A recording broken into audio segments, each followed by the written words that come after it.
Indian premier league அப்படின்னு சொல்லப்படுற IPL தொடரோட 17வது season இப்போ நடந்துட்டு இருக்கு. இதில் 45வது லீக் போட்டியில் சென்னை சூப்பர் கிங்ஸும் சன்ரைசர்ஸ் ஹைதராபாத் அணியும் சென்னை சேப்பாக்கத்தில் மோதிச்சு. டாஸ்கை வின் பண்ண ஹைதராபாத் அணி தான் முதல்ல பந்து வீச்சை தேர்வு செஞ்சது.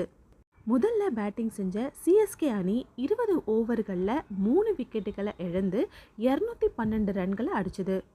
ருத்துராஜ் கெக்வாட் 98 ரன்களையும், டிரில் மிட்செல் 52 ரன்களையும், தூபே 39 ரன்களையும் அடிச்சிருக்காங்க. தோனி கடைசி ஓவரில் 2 பந்துகளை அடித்து 5 ரன்களையும் அடிச்சிருந்தாரு. சன்ரைசர்ஸ் ஹைதராபாத் பந்து வீச்சில் நட்ராஜன், புவனேஸ்வர் குமார், உனத்கட் தலா 1 விக்கெட்டை கைப்பற்றியிருந்தாங்க. 213 ரன்களை துரத்தின சன்ரைசர்ஸ் ஹைதராபாத் அணிக்கு வழக்கமாக அதிரடி தொடக்கம் கிடைக்கல. தீபக் சஹரர் முதல் ஓவரில் 7 ரன்களை கொடுத்தாரு.